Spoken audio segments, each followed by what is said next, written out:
All right. I don't like to all those texts. Because you don't miss the interpretation of the language. All right, the language. Misinterpretation. Expression. All right, it could be an oral expression or in words, intentions and feelings. Conflict situations are not based on absolute truth. I think this one is quite normal. You read the newspaper. How you see the news? You don't read the news. You read the headlines. Wow, it gives you a different message. Often the way one behaves, reacts. React is the reactive, the behavior. Remember, cognitive, affective, reactive. The conflict is in direct relation to the emotions. Okay. The key word here is emotions. Conflict actually aggravate because of emotion. If you know how to control your emotion, you know how to understand the other emotion, you could actually minimize the conflict. And the impact of this, including established patterns, both conscious, knowingly, because sometimes, like in the art of war, so-called like in business, you purposely trigger something, hopefully that you could negotiate for better things. So it can be conscious, intentional. Then sometimes it's not intentional, unconscious. Next slide, please. Next slide. Yeah, causes. Now, these are three ways of looking at it. This is maybe a bit theoretical. Causes. What are the causes that lead to the conflict? All right. It's very difficult to identify. It's very difficult to identify.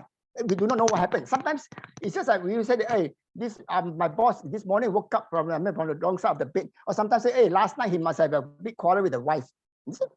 We do not know the cause. Symptom is something that's very common. You can see the sign is there. The behavior. Hey, the workers is coming late. He's not replying your mail. The symptoms are actually is clearer. Explanation is justification. The one politicians you have. You keep on explain. The more you explain, the more complicated the issue will go in. Next slide. No, the other one. The levels of conflict. How do you know? How do you know there's a conflict?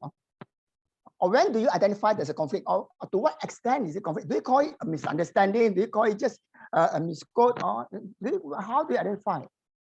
Well, when you start to feel discomfort, right? I don't feel good about it. Something wrong with this. Sometimes you can start with this contract doesn't look good. I don't quite agree with the one when we negotiate the way he put it. I promise you, you don't feel good about it. Frustration. Something occurred between parties. All right. Human nature. The frustration is just a word to use. It could be any other word. Misunderstanding is very clear. All right. Misunderstanding. Sometimes I'm a construction man. The material or equivalent. As far as the owner is concerned, he doesn't know what's equivalent. And that must be that material. But the other side will say equal means anything I can give to you is still the same. All right. Tension. Tension is where you start to build up. But tension also depends on the human nature. Some people get agitated very fast. Some people get angry very fast. Attention are weighed down by negative. See, the tensions are weighed down by negative attitude. It's attitude. Some people dress up. And fixed opinion, prejudice. Sometimes you cannot deny that.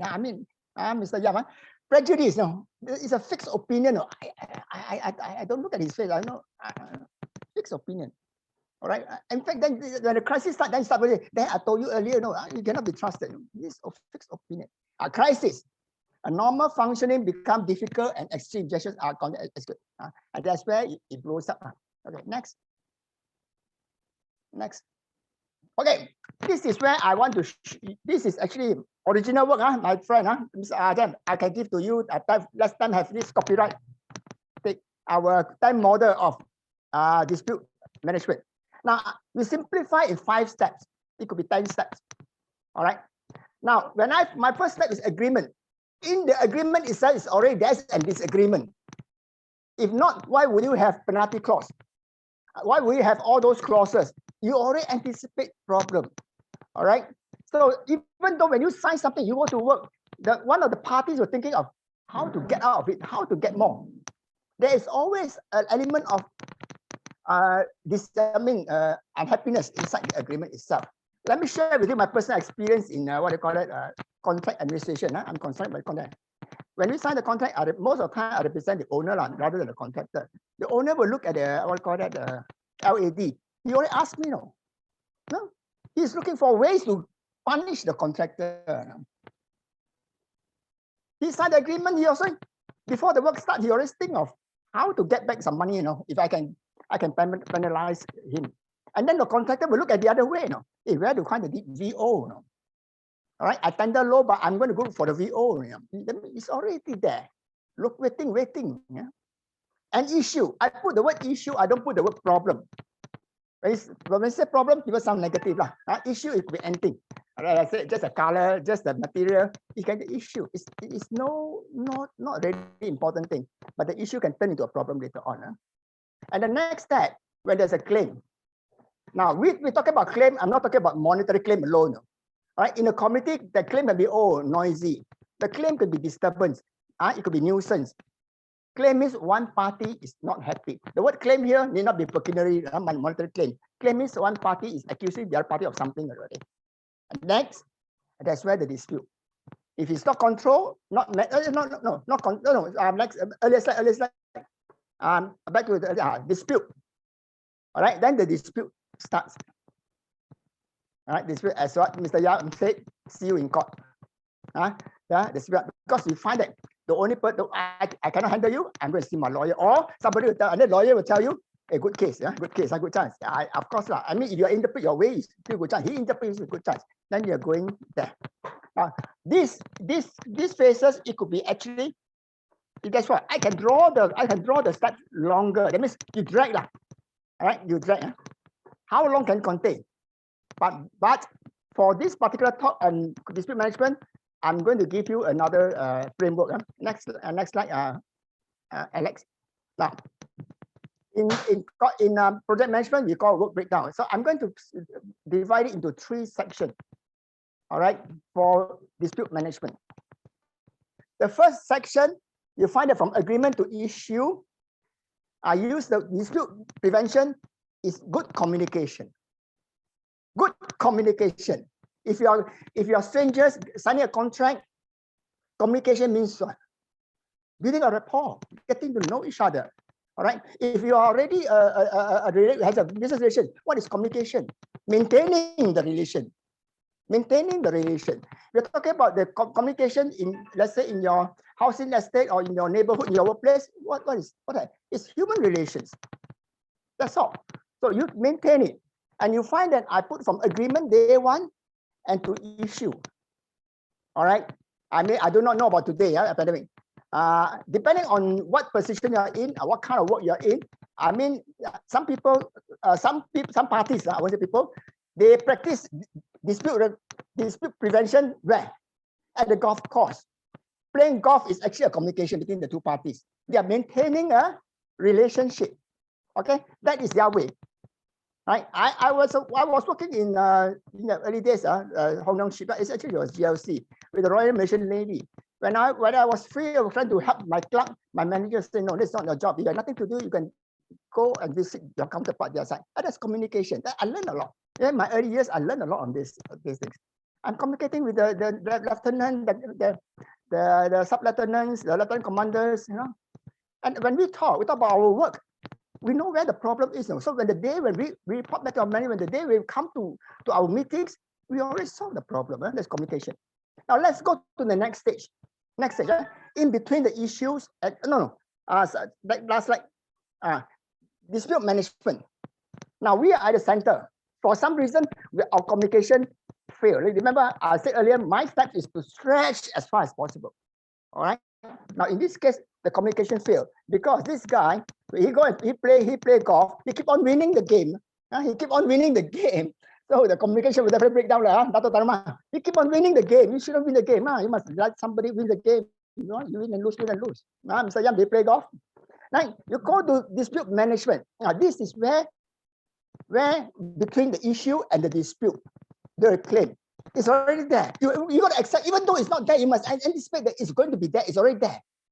Then when I use the word negotiation, actually negotiation is an extended communication. Negotiation is extended communication in a different way. But when you negotiate, you must prepare to give up something. Clear? When you give up something, but you don't lose. Most of the time, people think that when I negotiate, if I give up something, I lose. No, not necessary. you will gain something that he doesn't need. For example, I give you this my own experience in work. The owner took, of course, during my time was the most of contracts only 100,000, not today millions. Oh, the owner cut off 10,000. I lost 10,000. No, but I negotiate in such a way that for this 20,000, I want goodwill. As a businessman, goodwill is very important. So in negotiation, there was an exchange. Remember, if you feel that you are lost in the negotiation, means you're not a good negotiator. Go attend a negotiation class. You can have another webinar. Right? Negotiation means we must, at this stage of dispute management, we must prepare to give up something. We cannot, even if you want to avoid the dispute, you have to give up something. But it doesn't mean that you will lose. You can gain something if you're a good negotiator. Huh? Now after this, no, wait, third one. So then we go to the third stage, dispute resolution. Now we fail. We go to the third stage. All right, dispute resolution. That where mediation will come in. But I strongly believe, through my experience, if you had a good communication from the beginning, you had a very good negotiation in the middle, you stretch the relationship. When you suggest mediation, it's easier already. It is easier already. The parties know each other very well. They are very willing. It's just that the two of them couldn't see each other. We need a third person to come in to facilitate the negotiation. In fact, mediation to a layman is facilitated negotiation. It's, Dr. Taruma, you're a lawyer, you look different. I'm mediation is actually facilitated negotiation. You are still negotiating, you extend. And when you go to the negotiation at the mediation table, you are just continuing where you stop. You are continuing where you stop. It's very easy. And you know, human beings, over time, they cool down. In fact, negotiation, the longer it goes, the chances of success is higher. I dare to say that. Dr. Taruma, you can share with us your experience. I dare to say that. All right, then.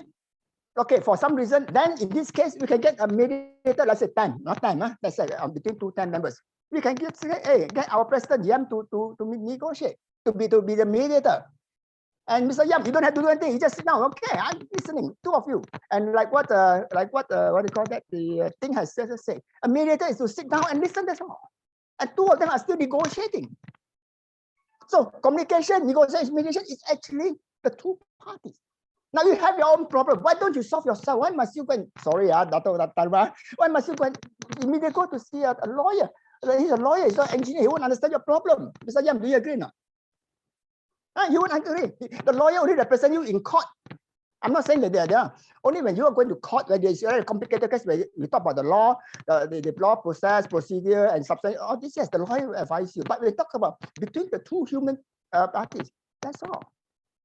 Right? And then we will go to another class for another day. So when mediation is actually, I like to end here to say, mediation is a facilitated negotiation. I end here. And let's talk about, I like to end with the COVID here. The COVID, all right? The COVID. What is the answer to COVID? Your own immunity, correct? The best is your own immunity, right? If from day one, young days, you have a healthy lifestyle, you have a good diet or whatnot, your immunity is strong. Your own immunity is the first protection, not the vaccination and not the whatever medicine that comes in later. Same thing. This is a problem that between the two party disputant. You solve yourself. You know best. You know best. You have worked a relationship from agreement. You build a rapport, like I said. Build a rapport. If a stranger build rapport, if already good friends, you just maintain the relationship or improve the relationship. That's all. Now this is a layman's point. By end of the day, the word is called mediation too. Okay. I'd like to Taruma. I think I would next slide. Next slide. What I have next slide? Mr. Alex. Alex, again. Yes, you want to go for further down or going up back? Dato? Hello? Dato, are you still there? I think Dato line hang. Yeah, maybe wait for him to come back. Maybe. You need to log in again.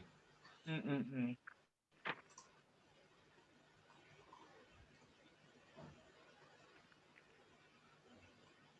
I think he's back, but he's muted. He's back already, huh? Yeah, he's back. So, Dato, can you turn on your mic again?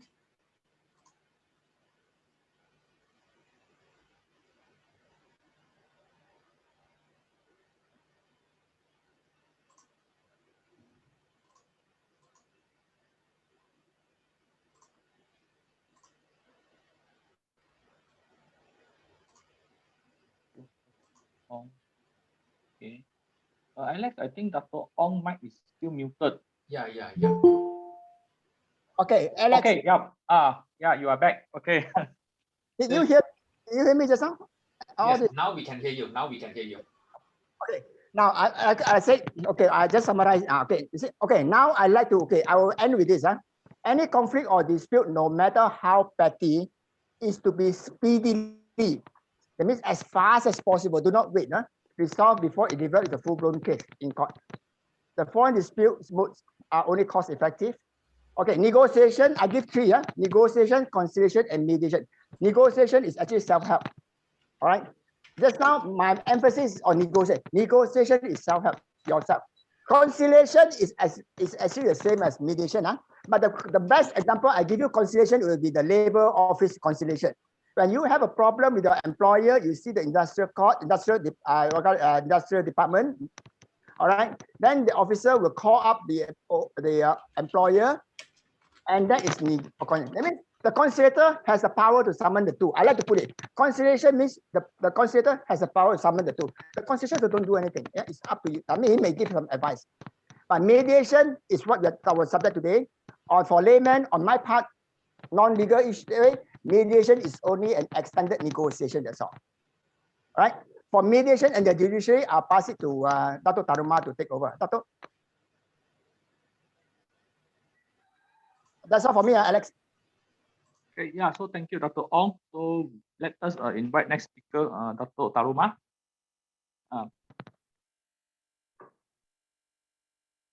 Dr. Taruma, you may need to unmute your mic. Let me first of all thank the TAM and of course President as well as the Justice of the Peace for making me part of this webinar. Thank you very much for the privilege and time offered to me. Actually, very interesting to hear all the other speakers and I can see the tie and connection between all this. When engineer was speaking about the lawyers and the work that he had to do with the lawyers, and of course our Dato Ong as well, you can see it's all tying up. In fact, I wanted to end with a certain saying, but I will begin with it after hearing Dato Ong. And that was actually mentioned by Andrew Miller, Queen's Counsel.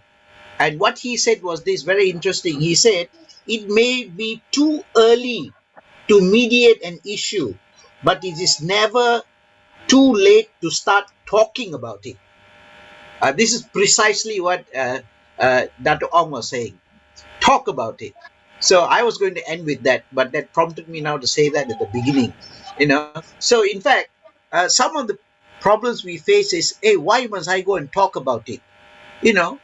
Wait till the problem crops up, or wait a little bit. Wait. No, what Andrew Miller says is, it's never too late or too early to talk about it.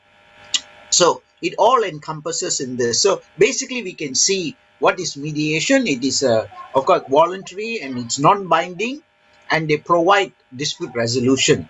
And the facilitator here has mentioned, or whatever terms you want to use, that person is to try to help to negotiate a settlement. Now, you will notice it is voluntary, it is not binding, it is private, which means it safeguards all your interests. It doesn't go out of the room later, and preserves, as you can see, that if any, the settlement is reached by the parties, like Dato Ong and also engineer, thing was saying, parties will be talking about it, and parties will be trying to reach a settlement. The mediator here is merely a facilitator. Of course, I think when we go into mediation, there are many types of mediation, but we are not in a position to go into that. But at the end of the day, the court process, so if mediation fails for some reason or whatsoever, they can still go back to the court. So, and the court process is preserved. The mediation process is very private, and everyone has a duty. The parties also will not be able to divulge the information spoken, and whatever was discussed about them. It's all very private, and the mediator as well has a duty. In fact, if he goes out of that to inform anybody anything out, he might be committing an offense. So by itself. So the mediator, everything is preserved. Then you go to the court.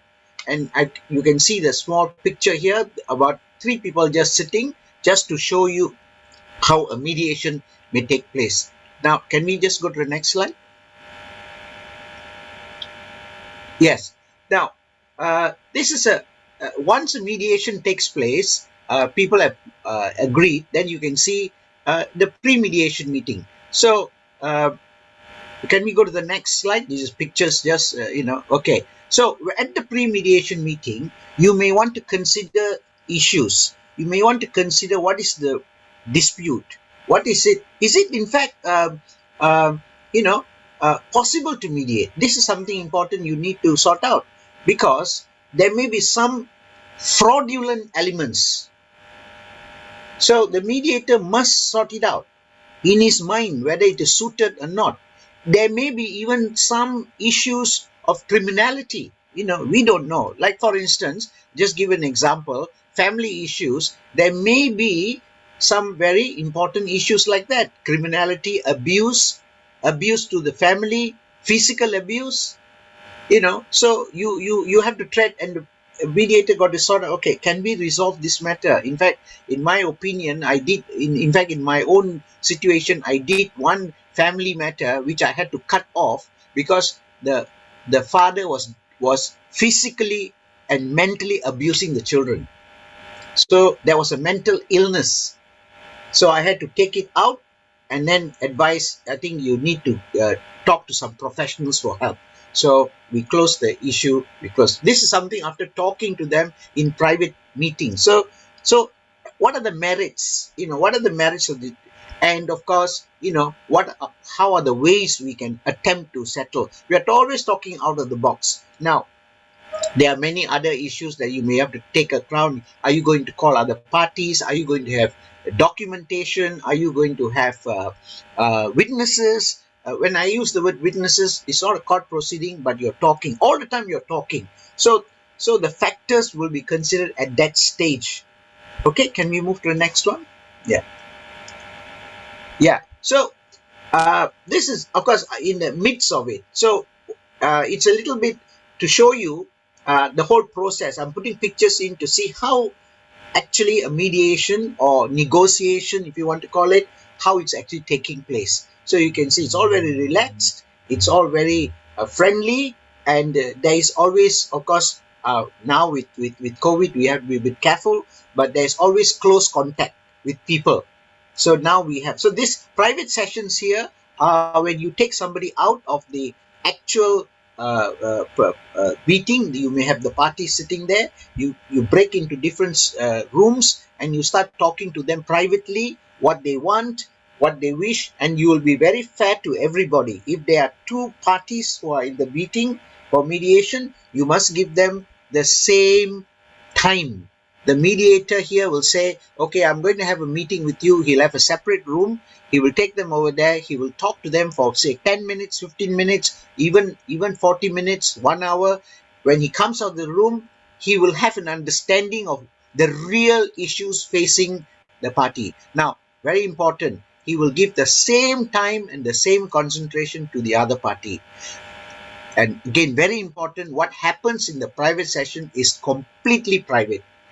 Until and unless the party has given him permission to express what was expressed in the private session, the mediator cannot reveal what has gone on. But in my own experience, normally what I will do is, there are instances when the parties has said, Mr. Mediator, can you tell this to my friend or to my wife or whoever? I will say, no, I think it is better if it comes from you rather than me. So we encourage them to talk about it. So these private sessions are meant for those purposes. But again, there are some rules and conditions to follow. Okay, can we go to the next session? Next slide. Okay, so a little bit back, you can see here what is here. Mediation is all about. It's very informal, very flexible. Again, I've mentioned it earlier. Decisions are made by the parties. It's quick. It is cheap. Self-control process. I'm putting all this in so that when what I'm supposed to speak is also about the litigation, and that is the reason why I'm putting this private, confidential, and as Dato' Ong said, promotes renewal and reconciliation. You can see the connection all the time. You are reconciling. So this is a part and parcel characteristics of mediation. Can we move to the next slide? Okay. Now, why are we trying to get people interested in mediation? Now, Dato' Ong and Mr. Ting, when he was talking, all that are very, very relevant. But we have come to the process, and you can see the link. Once you've gone through the process of negotiation, talking to people, mediation, maybe you need something very important to talk to somebody to be able to get you together. Then mediation is the one that probably will have the mediator. He promotes the healthy relationship, renewable and reconciliation of that relationship. I did one case I think 2 or 3 years ago, where business partnership, 40 years friendship, almost broke up. And I only resolved it by asking them 1 or 2 questions. I always remember this. How many years do you two know each other? 40 years you have been in business. Are you going to allow your 40 years of friendship, when you've grown up together, to break up? They said no. Then I said, we got a very good chance here. Let's move on to it, and eventually there is. So you see, this is something, they don't want to lose their friends, they don't want to lose their long-term relationship. And as it says here, it actually renews the relationship and renews the contract. Now, and they go on with their business, they go on with their activities. Nothing is lost. New friendship, new understanding is in fact cultivated. Now, litigation, on the other hand, is simply a situation win or lose. Lawyers will be fighting for you. I mean, I'm a lawyer, fighting, getting who is to win, who is to lose. And it is in fact a fault and a blame game. I am not responsible for this. You are responsible. Now, judges, Justice Fong is there, Dato' Justice Fong is there. I mean, they have a difficult task ahead of them, and they have a very important task. In no way I'm saying judges are not important. They have a very important role to play, but unfortunately their hands are tied. They have to say winner or loser. I think Dato' Justice Fong put a caption out. He said, the Indian judge who retired, in a trial, the parties can tell what they want, but at the end of the day the judge is on trial. So I think that's a very important issue. The judge is on trial. You know why? Because people will go out and the judge's hands are tied. He will make a decision and he's not favorable to one party. And what is the other person, the person who lost, going to say? Dato' Justice Fong is one of the most friendliest judges I've ever known, So, but he has to give a decision, and I may not be happy. My client may not be happy. Anyway, it doesn't end there. We appeal. It goes on right to the top, to the federal court eventually, So that is the problem with litigation. Mediation is attractive, of course, for why? As I mentioned, long-term relationships. Now, and this will continue. Now, what is important, perhaps what we can achieve with mediation is sometimes, like Dr. Ong mentioned and Mr. Teng Isel mentioned, that it is not just monetary. Sometimes it is not monetary at all. It is just a simple issue that is blocking them. Once you get to the root of it, and sometimes an apology, sometimes it may need just a little bit of adjustment, renew your contract again on certain things, facing certain things. I did a family matter and I resolved it by just reviewing the agreement that they had, and they managed to resolve the whole issue just on that basis. But they were going for a divorce, but eventually I managed to resolve it on that. So in fact, you can continue your business relationship as mentioned, and in fact do something without any legal obligations. You can even come out with that without any legal obligations. We come out with a relationship with a new format. Okay, thank you. Can we move forward? Yeah. So there are a lot of things I wrote about the process itself. It takes a long process, but one thing is we can note, and Mr. Teng was mentioning, and Dr. Ong also mentioned, you see, there is no universal accepted mode of mediation. You can read a lot about mediation, and there is a standard, perhaps a standard structure you have to follow, of course. But this is an issue whether in fact, I was I was following one mediation where they were talking about having a standard model of mediation with the Singapore Mediation Convention Center and the Bangalore International Mediation Center. They were talking about it, but the speakers were all of different views whether they should. I think the professor from Singapore Management University was much against it, but some Indian practitioners were for it. So at the moment there isn't.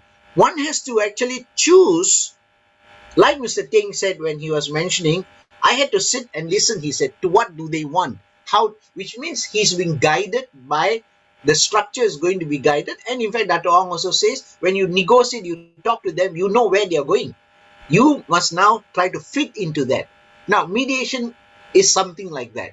If you tie yourself with the structure, fine, good. Everything must have a structure. Otherwise, we'll fall apart.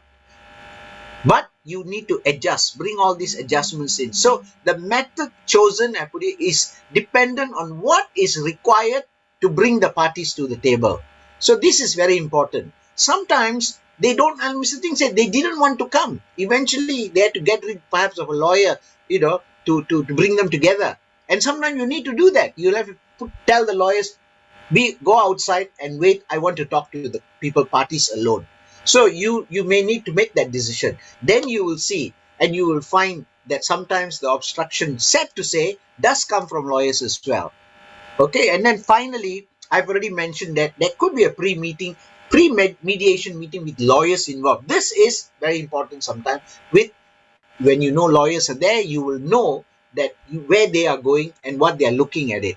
I've come across mediation where the lawyers have said, mediation is going to fail anyway, because I'll tell you what, it's not going to work through because this is what my client wants. I say, very good. Let's listen to what your client wants. You push them aside quietly, one table, and you talk to the client. And you'll find parties are quite amenable. Okay, so there is no universal process, and the process can be very fluid. Okay, can we move to the next? Okay, now I'm not going to go through this very much, so this is just the model. Make note of it, that notes and so on. Can we just quickly just go through them, because this is just the process. I don't think I need to go very much into it. Okay, then there's stage 4, parties, feelings are exchanged. Stage 5 is what I mentioned.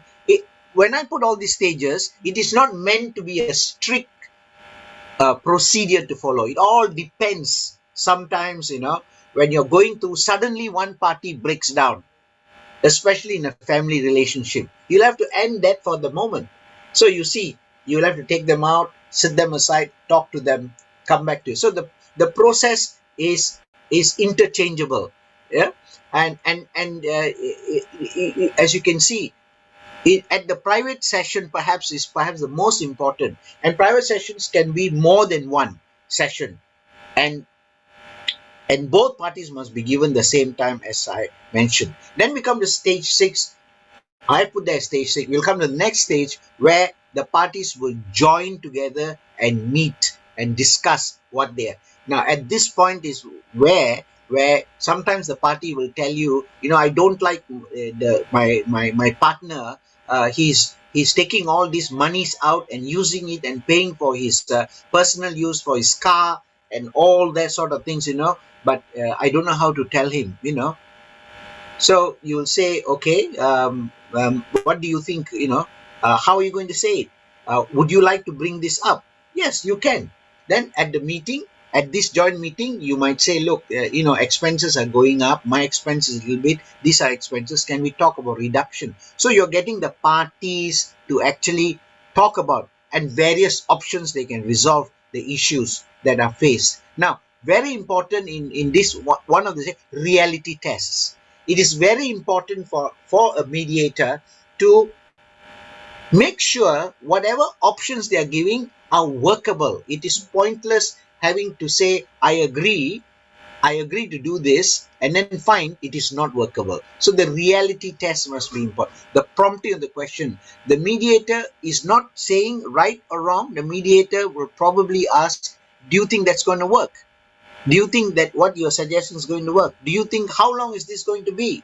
In one business transaction, they were making lots of agreements, and I had to say, okay, that's very good, but can you keep this thing going? Business is sometimes very fluid. Sometimes you do well, sometimes you don't do well. Then how can you keep these payments going through? You're promising to do this and do that. Can you? Then they stop. They thought, oh yeah, that's true.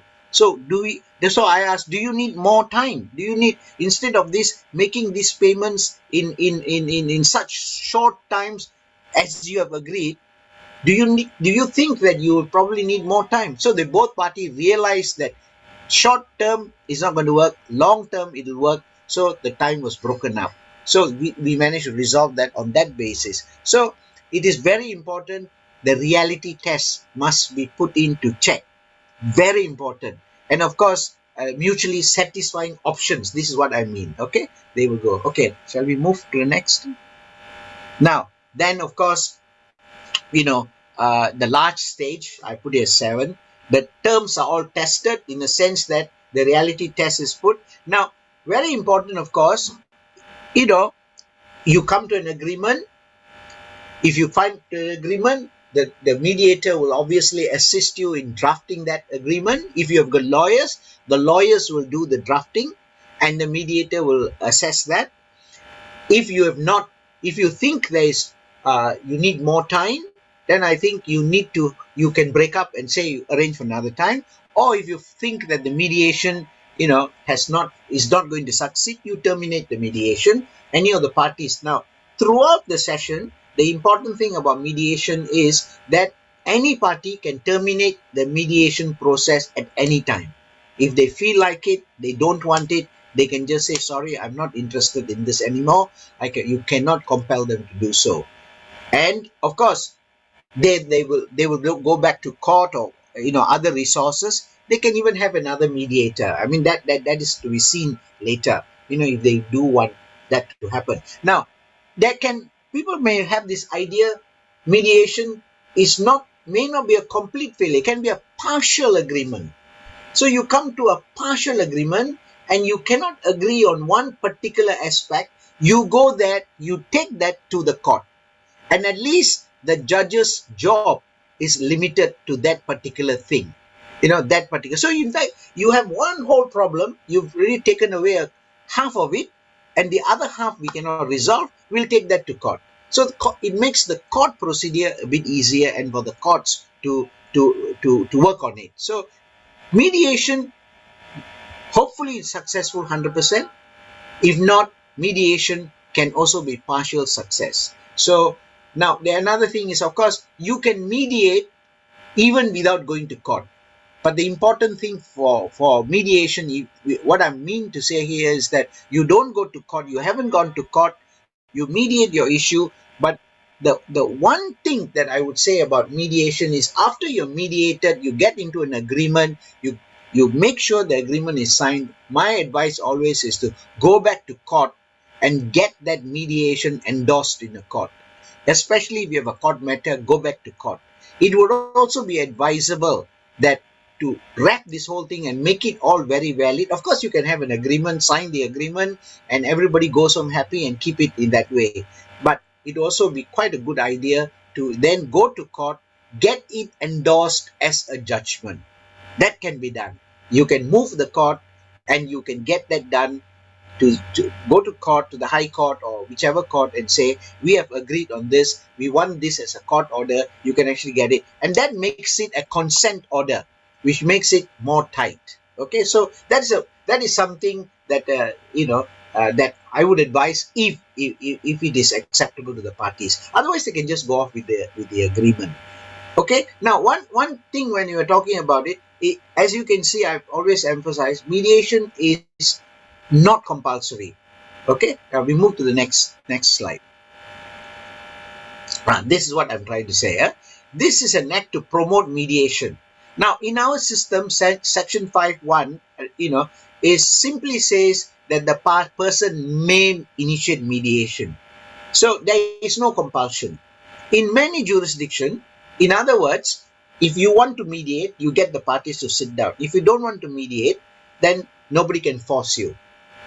Okay, but we have in the court system, and Justice Lim will obviously, elaborate on that later, that the courts have also the power now to send you for mediation and that's a court annex mediation. In fact, Dr. Justice Lim was, I think,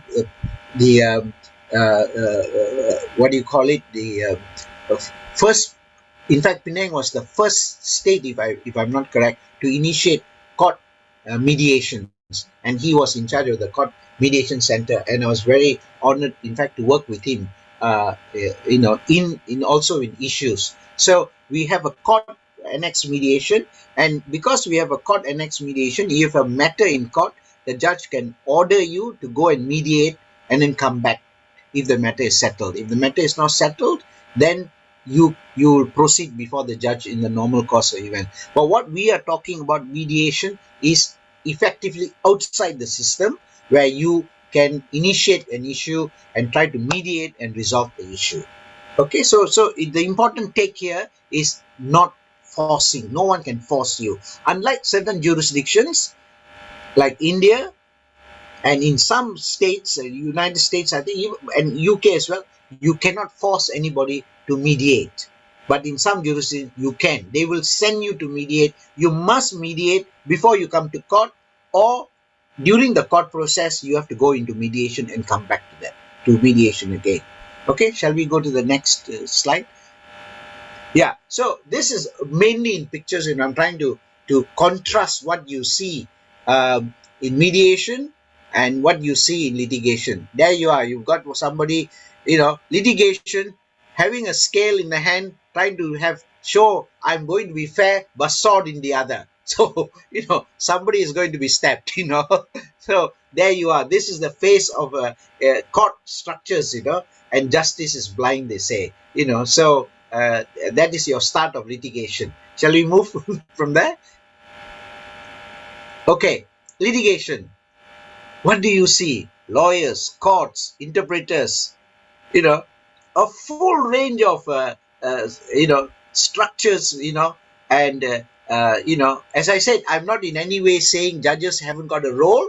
They have a very important role. In fact, some of them are extremely good judges, and I've already given the name of one, So, time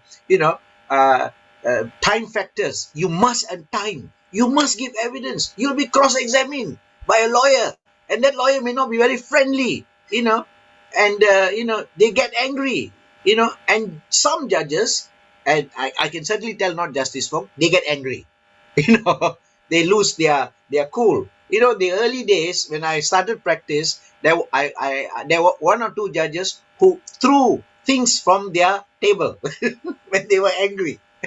Their pencil will fly across, and I think there were many much more things flew across. But thank God nowadays the judges are more patient, So I'm talking about the much older judges who have retired and perhaps not around anymore. So what you are seeing is you have a time to come. You must keep a certain time, but you can't blame because judges got many cases. Whereas in mediation, you fix the time. You fix the time yourself.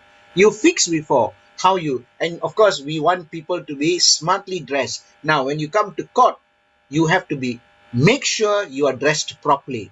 And I think many of us have heard the saying, judges will say, I can't hear you. Not because they are deaf, but because you came in slippers or you came in a collarless shirt, you know.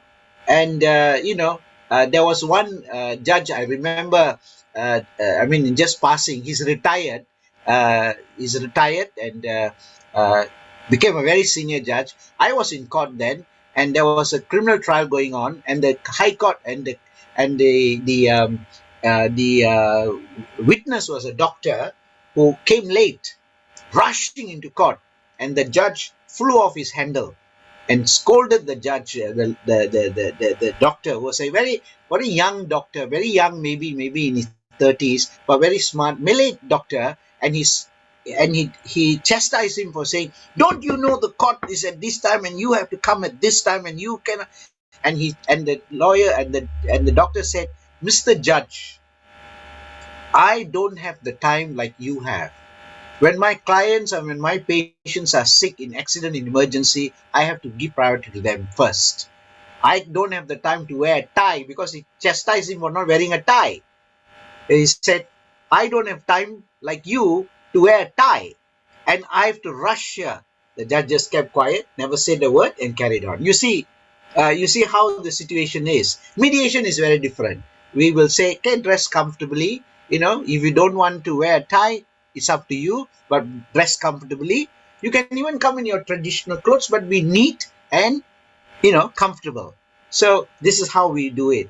Now, important, issue is decided on boundary of rules. Issues. Now, this is where it differs from mediation. Predetermined remedies. That means the court can only give you this, that, and that. If you ask for something outside, the judge or the magistrate will say, "Sorry, you've not pleaded that. I can't give it to you."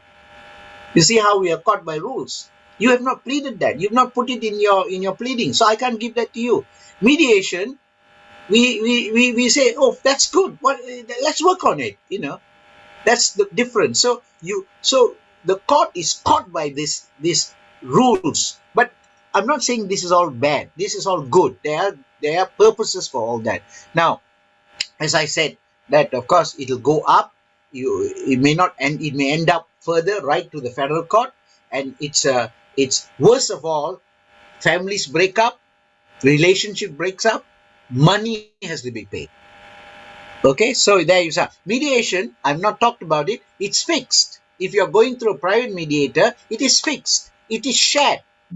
So mediation, we talk about a certain amount of fees. Let's say the mediator says, "Okay, my fee is about 3,000 to 4,000 per day." Then it's shared equally. And it doesn't go out. It's fixed.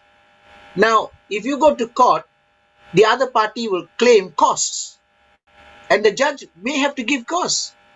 So you won't even know how much you're going to pay at your damages or something. Cost is something else. So it is important. Those are important aspects, because sometimes courts have to punish parties and for their maybe rampant behavior. So there is a place for it, but not in mediation. And worst of all, as I say, it'll end up with bad relationships. Can we move to the next slide? Okay, I mean, I tried to find a picture of Justice Lim Chong Fong, so I couldn't find. But now he's with us, so, so here we have some judges you'll see in court. And the only picture, strangely enough, when I kept looking, I found Tun Arifin, who is retired Chief Justice. I saw a picture of him in a public domain, so I took it out and put it there. Now, you can see how serious these people all are. Okay? English High Court judge, the barrister, standing up with all these robes, and of course the US judge. You see, there's so much of formality. Sometimes people get scared going to court. They're afraid. Even lawyers, they're all roped up. I'm not saying again all this has no place. There is a place for it, So can we move to the next one? Now you see, this is a courtroom. I compared it to what you have in a mediators. Just one table, maybe two people sitting. Where are you going to sit? Some people don't even know where to sit. It's such a big room, and the man sitting at the end of there, if he's got a bad day, so everything is going to turn. Of course, as I said, most of our judges are very good. They're very patient, So there you are. You people are very, what do you call it? Afraid. I tell a very an antidote story. There was a young Malay boy who came to court, who in fact I was dealing with the case, and I settled the case. It was a running down case, and the Malay boy, very polite, told the judge, who is still serving, terima kasih makcik. and you can't blame the boy. He said makcik, and she sort of, sini semua tak ada makcik, and then she said, terima kasih kakak. We quickly ushered the boy away, before he says anything else. You see, he doesn't know, but there you are. People who don't know, they don't know how to address their formalities. There must be. So these are instances that people are afraid of where to sit. Of course, we don't have jurors who will sit on, as you see this picture on your far left, and the lawyers will sit. This is a sort of symbol of our courts. This is how it is. But it is more American, I think, because we don't have jurors. Okay, let's move to the next one. Now, this is all their robes. I mean, I couldn't get a picture of all the Malaysian Federal Court judges, but I got all the Supreme Court judges of UK. Lady Hale, only lady, she became the first Supreme Court judge, president, retired recently, and you can see they all are dressed. And our judges, more or less similar dress code when they are informal, when they have ceremonies. So can you imagine, you're passing by and they have all these robes, So, I mean, we all have to be a bit careful how we address and we say. And we have to show respect to them, I mean, there's no doubt about that. So just an example of how mediators and judges, Okay, shall we move to the next slide? Again, here I'm trying to say, you see a handsome barrister there, I'm not sure whether it's an Indian actor or somebody, but anyway, there you are, all roped up, and here you can see a picture where it actually talks about, where the prosecutor is, the defense counsel is, accused, defense, in fact, my own experience as a very young lawyer, then almost 30 over years ago, when I first went to court, I was told by a senior lawyer, you sit there, you sit over there, and he pointed to me and sit in the gallery. And I looked at him and he said, you are not a lawyer yet. I thought I graduated, I came out, and I was doing my pupillage. But he told me that you are not a lawyer yet, so you sit over there. You see how drastic it can be. I was totally upset by that, but I had to accept the fact, So we are all caught by all these rules. Okay, shall we move to the next one? Again, another trial. You see how it can happen in a courtroom. I've taken because in Malaysia you can't take pictures of trials going on. So this is an American courtroom, but it's similar more or less, where because the lawyers don't have a podium like that, but they do speak all properly dressed, and and so the air of formality in and counsel is obviously addressing, and maybe the witness or somebody is speaking. Shall we move to the next one? Okay, good question. How much are you going to pay? Pay whom? Pay the lawyers. Okay, I'm not saying lawyers don't deserve to earn. Yes, they earn. I also like a good income from my cases, but sometimes at the end of the day, you're broke. After you're paying lawyers, you lose, you pay, and you have to pay your lawyers. So ladies and gentlemen, I would like to just say at the end, the next one, the next stage, text please. What do you want? Mediation or trial? Which is your choice?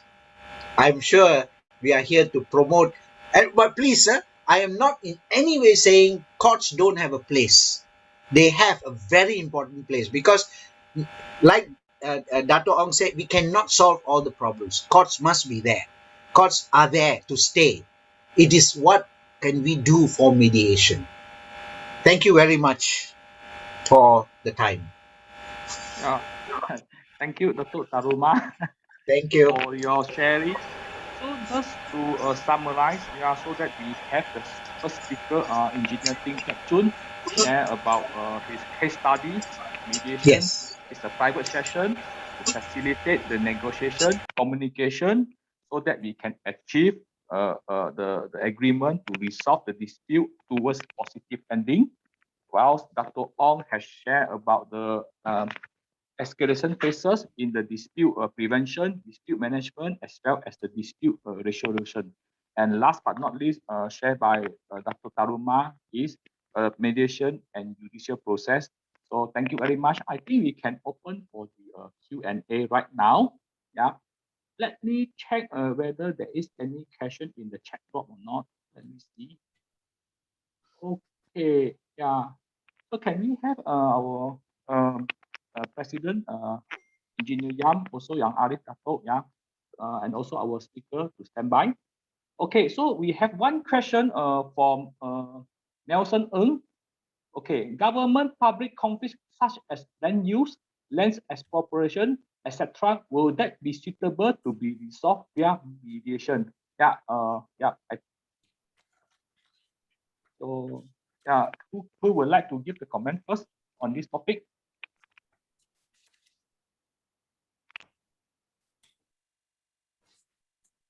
Engineer, this question? Dr. Lee, what's the question? Oh, you can also see from the chat. Yeah. Oh, okay. Okay. Sorry. Yeah, government public conflict such as land use, land expropriation, etc. Will that be suitable to be resolved via mediation by Nelson Ng?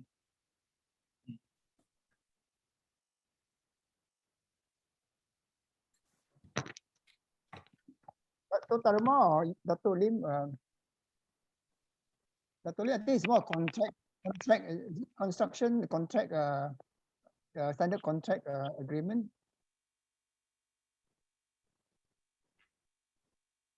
Dato' Lim can address that since he's talking about construction and so forth. He's our construction specialist. I didn't quite get the question. Can somebody repeat the question clearly, please? Yeah, okay. You can also see the question on the chat. Yeah. So the question I don't have the chat box here. I only see the. the. Okay. Let me copy and then send into again. Yeah, public conflicts such as land use, exploration shall be suitable for mediation. Yeah, to be resolved via mediation. Right. I mean, what I see, it looks more to me like a land acquisition sort of problem. Right. So, in this sort of problems, the acquirer will give the necessary notices under the Land Acquisition Act. And I suppose if you are the landowner that faces the acquisition, I normally think that there is the need to get a lawyer, because I think it's probably beyond the layperson to handle this. And in the course of the before anything starts in court, there may be the attempt to try to negotiate with the authority, but I think for practical purposes, very unlikely it's going to succeed. And then invariably the land acquisition process will start. And then ultimately it's going to be a question of compensation. I'm not sure, Mr. Dato' Taruma, maybe you may have handled such cases, whether there would be mediation along the way during the court process, But from my own experience, even in the Penang High Court, I do not see any mediation as far as land acquisition is concerned. Perhaps you may wish to comment. Yeah, I think our Justice Dato Lim is very correct. Talking about land acquisition, actually, it's already boiling down to money. And I have not personally seen any situation where it has gone to mediation at that stage. But what has happened is that the judge has given the parties time to resolve the issue themselves, and this is something that always happens, and in most cases I think this is where our Dato Ong mentioned they start negotiating and talking, and that is certainly has happened. Yes, it is mainly a question of money, but to answer Justice Lim's query, I personally have not seen or heard any mediation flowing out of acquisition contract, but negotiated settlement outside the court, and they come back before the court. And of course, the judge, Dr. Justice Lim will agree that he has to see it has to be fair and so forth. And once he has decided, then the matter is concluded. Yeah. That's all right. To Yong, the second question is, what are the qualifications of a mediator? I would like Dato Taruma, you and I have different, two of us will answer that. You give your qualification, I'll give mine. I was actually thinking Dr. Justice Lim is probably better to give us the answer. He's in the field for so many years, so I want to hear him. I don't want to hear my views. I think coming from a very respectable judge, I think I would rather he answer the question. I may not be qualified to do that. Right, thank you. Actually, I started mediation late. Yes. In the sense that, to be frank, I was a skeptic. I didn't believe in mediation earlier in my practice career, largely because I practiced as a construction lawyer. And in construction disputes, very difficult to have them mediated because many disputes are not genuine disputes. In other words, because in construction, usually it's all about money. And the problem always is that the non-paying party has no money to pay. So they like the legal process to drag it out for as long as possible. So if there's any mediation, it's perfunctory. So it's just for the sake of talking, to never get a settlement. That's why for construction, we have statutory adjudication to get result for that kind of problem. But of course, my views changed when I joined the bench. Because when I joined the bench, I encountered different kinds of problems. Family, defamation, commercial, where the problems are genuine, the disputes are genuine. Then I think mediation has a very big role. And I went for only very basic training in mediation. I think I went for the introductory course organized by the Bar Council that was in practice. And later I was part of the inaugural JP mediation course organized by the Council and AIAC. That's all I had. The rest, I think I had to rely on my own judgment and good common sense to resolve cases. But what I can say is that, yes, sorry, Dr. Ong. No. Right. What I'd like to say is that I think litigants or parties require three things in any dispute. They want speed, they want affordable justice, as well as quality justice. Three. But I think most important, especially when it's money in dispute, I think speed is the most important. Mm-hmm. And I would say the courts are generally now faster compared to the earlier years when I was in practice. But that notwithstanding, I'd like to say that there is no recession in the courts. There are just cases and cases and cases. There are just so many cases.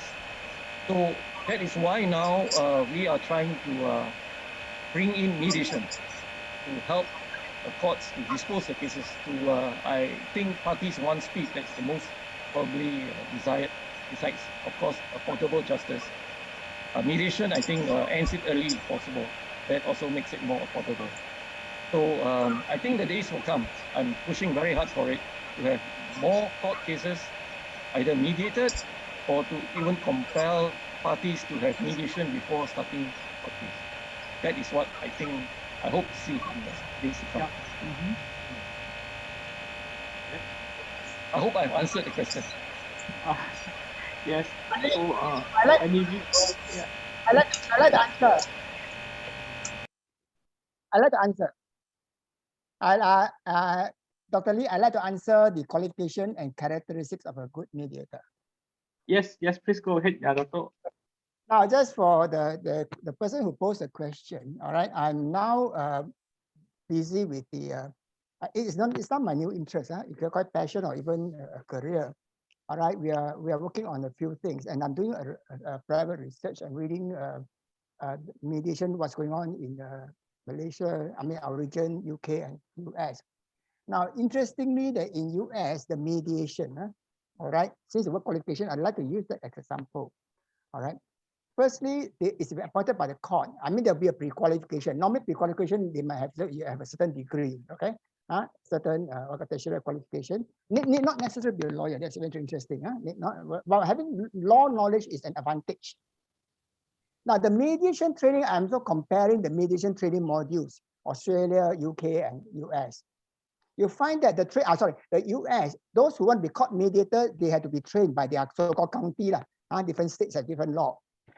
Apart from hearing or learning the local laws, certain procedural law, most of the training is on human skill, the skill that I'm talking about, negotiation, understanding, breaking impasse, communication. And so the qualification will be actually generally, I mean, if you want to go to court, you need to be a minimum, tertiary, maybe education. All right, and then understand some basic law, especially our court law. And since the Parliament talking about the litigation, you need some process, a mediation act and whatnot. But basically, it's a skill. It's a skill. It's the human skill. All right. Then you mentioned the character. Well, character, you must have good standing. You must have a good standing in the society. For example, you are president of the society. Yeah, he can be the mediator. You are the community leader. You are the penghulu. All right, you are the captain of the trade association, or you're somebody senior, respectable. And that is that is a plus because it's supposed to be neutral. All right, but if you're really interested, I would like to sum up in only one word. One very important skill that you need if you want to be a mediator. In fact, it's a prerequisite. It's a prerequisite to me. Emotional intelligence, EQ. All right, and EQ, according to the literature that I read, is a skill. A skill means it can be learned, can be acquired, it can be mastered. IQ cannot. IQ is born with already. EQ is you can develop. So the person who posed a question, now I have to say that a lot of things I did my study, all self-study. Now with the internet, a lot of things are accessible. Self-study is self-acquired knowledge, not difficult. That is my answer. I stand to be corrected. Dato' Tarma and Dato' Lim. All right. Okay. Okay. Yeah. Thank you. I see there are another questions from the participants. Okay. Okay. From Alan Wing, typically, how many sessions does it take to go through all the mediation process? Say, for example, marital dispute, and who pay for the mediation fee? Husband or wife? Wife is a housewife without income. This is a question posted by Alan. So any view of comment? Can I take it? I've done a fair bit on what do you call it, on family disputes. Oh, yeah, Now, sure. yeah. So basically, I don't think you can put a timeline and say there is this fixed number of mediations. Okay. Let me deal with the cost part first. Cost part, as I said, in mediation, it is shared. There is a cost fee scale decided by if you're following the bar council, there's no scale. It is left to the mediator to decide. But there is about $300 to be paid to the bar council for their administrative costs, and that will be shared by both parties, husband, wife, whoever it is. So 150.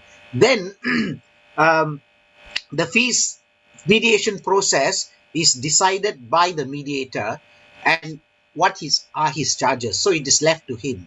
You know, I have known some mediators charge about 7,000 also per day. You know, some I think that I've heard 10,000 as well, but it is left. So it is not for me to comment on how much a mediator is going to charge. So, but again, if let's just say the mediator is charging 5,000, then that fee is split 2,005 by the parties. So everything is split. So, and then the money has to be paid to the Bar Council if you're using the Bar Council or the AIAC as well. If you're using them, then you pay the money to them. They will keep the money first before the mediation starts. Out of that money, Bar Council takes about 10% off as their fees. So at the end of the day, yes, so they will take off. So there's a 300 shared equally plus the fee that is charged by the mediator. 10% will be taken off for by the Bar Council. So the fees are the charges are shared depending on the mediators how much is asking. Now, how many sessions? I have a sort of not a fixed rule, but I have an idea that we should be able to resolve at least a marital issue with first pre-meeting and then the next two meetings. I think if we, and I have extended, I must admit, I've extended to as much as 5 meetings because I tried my very best to resolve this issue, which unfortunately I failed because towards the end I found that the husband in that case was quite a mentally disturbed person. So I had to call, but I tried my best. But I know that once I cross the 4 and 5, it's not going to end because it's becoming, but I would say a general rule would be maybe the most is 3 meetings. I mean, again, it's not hard and fast rule. So I think 3 meetings, this is what, and the 3 meetings, it's all, even the mediator will decide if he's going to charge per meeting or he's going to charge one lump sum meeting. So I can't say for sure, and I don't think any mediator will say for sure that there's this fixed number of meetings. Sometimes you can end it up in just one day itself. There's no issue about that. You can resolve a matter in one day, but at least a few hours. When I talk about one day, maybe the half a morning or half the afternoon and flowing over the next day. So I would not give any specific time frame, but I would have said 2 to 3 meetings, 2 to 3 such mediation should be able to resolve a family dispute. That's my view. It depends on individual mediators. I don't know because Dato Justice Lim whether because he's done a lot of mediations. I know. Yeah. I suppose for this one, the only thing I would like to add is that if this is a Penang matrimonial dispute, go to the JP Mediation Bureau. It's a FOC. So that may be good news. Yeah. I have a question to ask the speakers. Can I interject? I think before that, there's another question. Can a person with JP title be a mediator, but he may not have any knowledge in court by CK Lam? I'd like to answer that before your question. Sure, please. Yes, please, Dr. Wong. Now, you see, JP is a British creation. You need to understand that. When the British came in administration, and British means English speaking. All right. The JPs they appointed. I can only give you the Penang scenario because the Penang is on record. The prominent JPs they appointed in the 18th century, 1790s. So it's called 18th century, right? All right. Tai Sin Street, the Tai Sin Street. In Penang, there are a few of these people. Their role is mediator actually. Their role is mediator. They are educated. Their role is mediator. But then they are actually more representing the British rather than represent the kampung. I mean, for example, at Malay, locally they have the Penghulu is still there, the Kaptan Cina is still there. This is the JP. But today the appointment of JP might be under a different criteria. We are in no position to comment on that. But come back to the word JP, and since I mentioned Penang, that's what Penang JPs are doing the last 5 years. We are actually transforming our JP's role to include mediation. To include mediation means our members will be trained accordingly. We will try to train not only the skills, but like what you mentioned, the word the court. We also learn some of the legal process. All right, understand the act, and then our members are trained by AIAC, Asia International Arbitration Center. Right, so it's an international certificate. So we are properly trained. Right, and we have established it for the last about 5 years already, actually 5 years. So to answer your question, if you're referring to Penang JP, we are trained. Okay, we are trained. And I also like to take the opportunity to to acknowledge that the initiative actually came from Yang Arif Datuk Lim when we first met earlier before 2016. And then I sparked the idea down there. We met, if you know, on Engineer Haban Singh, all right, who was the lead trainer. I mean, he's himself a mediator, so a trainer. And then a combination of, and until today, we are still working with AIAC, that means our relationship is good. So to answer the question that Mr. Lam, is it? All right, in particularly, the question of the JP who are mediators, they are trained, that's all. That's our answer. Yeah, thank you. Yeah, Dr. Ong. Yeah, so Mr. President. I have a question. Yeah. Since I'm okay, which is what baffles me. I think the speakers mentioned that the mediation process is very private, and then subsequently the settlements are made and agreed upon. Are these agreements enforceable in court or not? In the event that, let's say, some of the parties agree and then suddenly later choose to disagree, so what will happen then in the whole process? Thank you. Taruma, I think since the word enforcement is not. Yeah, I'll try to answer, and I'm sure Justice Lim will be able to assist here as well. Unlike the Singapore Convention, where it has come into play, but that only applies to international agreements, if I'm not mistaken. But there is no process after you have mediated a matter. If it has not gone before the court, if the matter is not pending in court, if the matter is not pending in court, you come before a mediator. As I tried to explain, what I would do is get them, of course, sign an agreement, get all the parties signed, and get it endorsed by a court. That will make it more effective, because once they breach that agreement, let's say they have not endorsed in the court, it's just an agreement, then it will be a litigation based on that agreement that will go into the court. So it's a breach of a contract of settlement, whatever they have agreed. Now, if they get this agreement all signed, ready, I advise them, now go before the High Court or whichever court, move the court, get it, endorsed by the court. It becomes a consent order. It is much more difficult to shift out of that. That is what I think. So you're right. There is no process. There is no way of if the parties, after getting a mediation, they breach it, and you have to go to court. You have to litigate, get lawyers, file a suit, and say, there you are. This is the suit, breach of contract. It's just like buying something and then you don't buy something like that.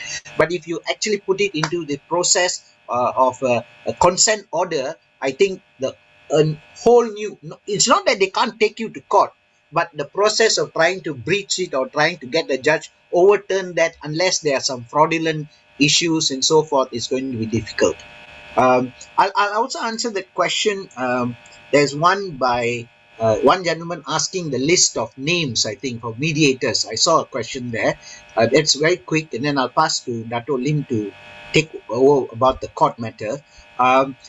Where can you get the list of mediators? The list of mediators are kept by the respective authorities, AIAC, Justice of the Peace. They've got their own list, and the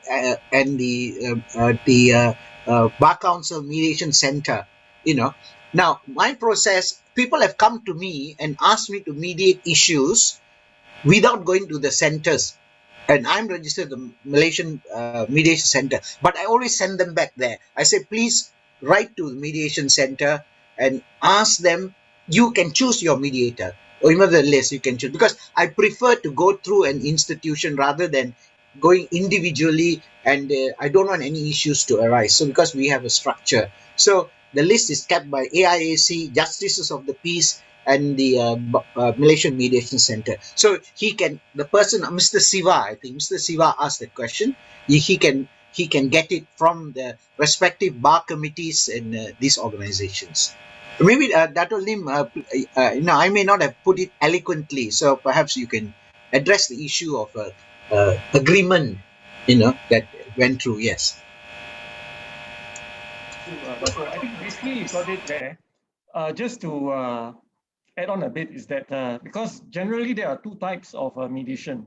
What I mentioned just now, pre-action and court annex. So if it's a pre-action, it's exactly like what Dato' has mentioned. You need a settlement agreement. And then after the mediation, and then if there is any breach, then the action is that you have to sue on the agreement, take summary judgment, which normally you should be able to get it. So that's the remedy for breach of pre-action mediation that resulted in a settlement. Now, if it's a court annex mediation, because the action has already been in court and mediated by a court annex mediator, then invariably you will get a consent judgment or consent order. Then it's a question of enforcement. Unfortunately, at the moment, the Mediation Act doesn't provide for registration of settlement agreements as a court order. There's no specific provision for that.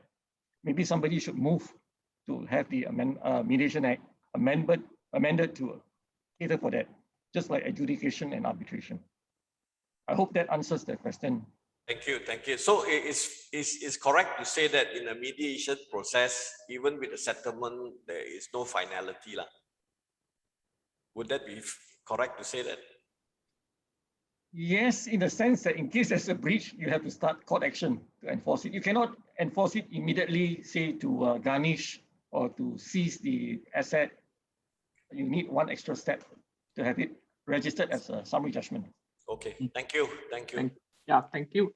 I think due to the time constraint, maybe we can just take a last one question from IR Chan Wah Cheong. If a mediation process fails to reach any resolution, will the parties involved still have to pay the charge? Yeah. MMC, Dato' Tarema, MMC. Yeah, they still have to pay. As I explained, before the process starts, they have to pay the required fees in full to the mediation center, whoever is organizing it. This is why I say, for me, I don't like to do private mediations because I don't want accusations later. I mean, people will say all kinds of things. So the money is kept, that they have to pay. Whether the mediation succeeds or not, then the mediator is paid. Everybody, bar council or whoever will take their share. So there's no question of him or her not paying. It must be paid in advance. Yes. Okay. Yeah. Thank you. Any further comment from our panelists for the last question? I think, Engineer Lee, I think we still have last question. Since there's only one last question. Yes. Perhaps that we answer the last question by KC, right? Okay. It's a very interesting. What's the last question? Yeah. Hello. Dato' Taroma, you need to on your mic now. Dato' Taroma, you're off your mic. Oh. I find a very interesting question because he asked if the confidentiality and secrecy is maintained for life. I would think I'm not sure from which one. From mediator's point of view, if the matter has been settled, I think, as far as I'm concerned, what I do is I destroy all. I take notes, then I destroy everything, and I won't tell anything. I think it is a safe position to take because that secrecy or confidential information can only be given out by the parties involved. They can go and tell the world about it, But for ourselves as a professional, I think it is better to keep these things because sometimes it can be very confidential. In any event, if the matter is not settled, if it goes to court, it's all going to come out in the manner that the court directs or the procedure it will take. But the mediator has to keep quiet. I think it's a sacrosanct that he keeps quiet. It's very important, so I'll try to answer that question. Whether it's for life or not, I'm afraid it's too far for me to say, but I certainly will keep it quiet. Okay. Yeah. Thank you. Yeah, Dr. Karoma. Yeah. Lee, I'd like to say something. Yes, please, Dr. Ong. Yeah. Okay. Now somebody asked about whether the finality. Somebody mentioned the word finality and confirm not finality. Then I think Dr. Karoma and Dr. Lim has answered. I'd like to sum up for again. I'm promoting mediation now. All right. So from what is in practice today in Malaysia, all right, there are 3 types of mediation, and I mean most of the speakers will use that. One, court mediation, that means court annex mediation. The court call for mediation definitely is part of the court process. That means it's final. All right. Second, they call it institutional mediation. That means you go to, as what Taruma said, you don't come and see me. You and see MMC, and MMC will appoint me. Yeah, if you so, I mean, if you are selecting me, that is called institutional. And mediation will be MMC, Malaysian Mediation Center, which is managed by the Bar Council, if I'm not wrong, and then AIAC. These are the called institutional. That means you pay the fees to institution. They are the house rules, there are guidelines and whatnot. You pay first and talk later. And there's another one they call ad hoc mediation, which we in JP would like to turn into call community mediation. All right. It's like turning to call community mediation or ad hoc mediation, where you go to a private individual to mediate, to do mediation, if you're talking about that way. Now, to answer the person whether it's now, remember I mentioned earlier about the problem is very complex. I mean, from a dispute, you end up litigation. And when you go to litigation, you end up, a lot of afterthought will come in. The lawyer, I think you will know that, Dr. Rama. The dispute, a lot of afterthought will come in. When they fight, when they go to the court, they don't talk about the one issue, no, they add more issues, a lot of that. And when you go to court, there will be a long process. But if you choose to go to ad hoc mediation, at least you narrow it down to one final item, one price, 50,000, you sign. Even that particular agreement is not a finality, right? Which end up a breach of contract. At least when you go to court later on, it's only one issue.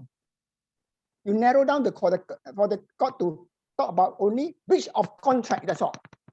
Instead of all the long story, there's only one issue before the court: breach of contract. And if the contract, I must admit, as not a practicing lawyer, you have got to get a good lawyer to draft the contract. The drafting of the contract is very important. The person who asked the question, the drafting of the contract is very important to ensure that when you later on lodge in the court for breach of contract, that it's very clear that your chances of winning is very high. Still, mediation is, even though it's not finality, it's still a good first choice. That's a preferred choice. Okay, that's all. Engineer Lee. Yep, thank you very much. Yep. I think we have a fruitful discussion. So I suppose that we are coming to the end of this interesting talk. Yeah. So thank you very much for participating. So Alex, so how are we going to have the? Yes, I think I put it this way. I would like to thank TAM President, Engineer Yam, and then all the speakers over here that share all their valuable experience, and also Judge Lim for Judge Datuk Lim for his advice on certain questions that our participant asked. So in futures, I think we might have more discussion on much more detailed topics. So we are going to, over here, we can't perform the ceremony. So I just attach this. I'm going to email to you all the certificates for the speakers.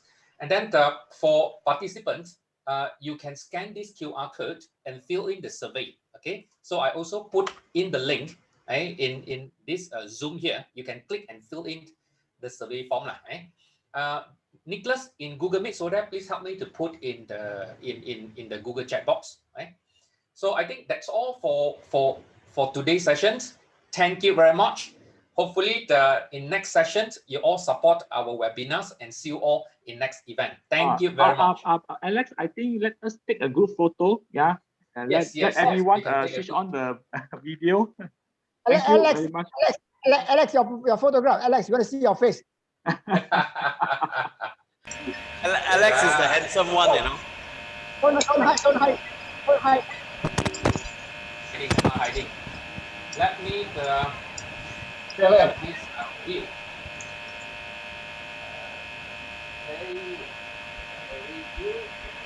So everyone, put on your so-called your camera. I'm going to have screen captures. So hopefully I will attach together to a group photo to everyone, right? To everyone. Okay. Okay. One. I have 3 screens over here, so I take the first screen first. Okay, the first one. Let me save. Okay, I'm taking the second screen. Okay.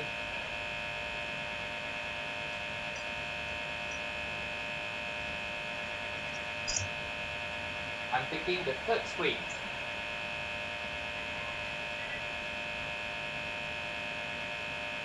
So Nicholas, you take from the so-called the Google Meet site lah. Huh?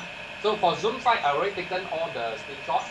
Okay, for Zoom site, I already taken the screenshot. Thank you very much.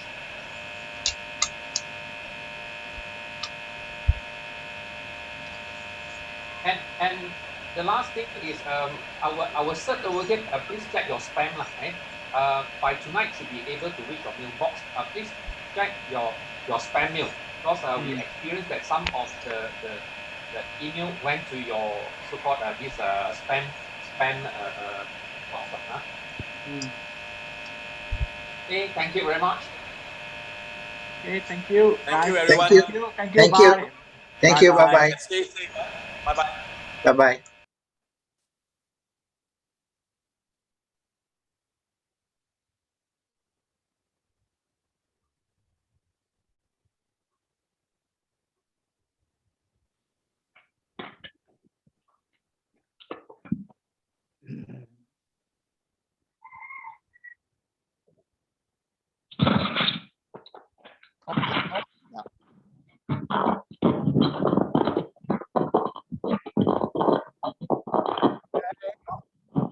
Oh,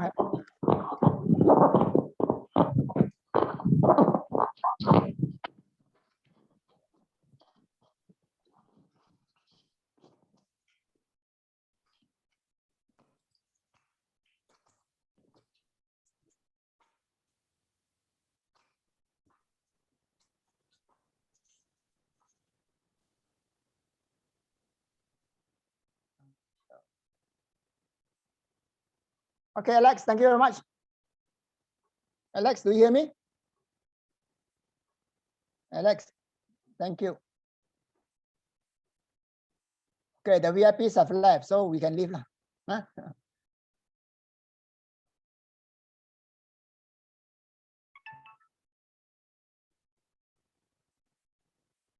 It's recorded, right? Yeah. Okay.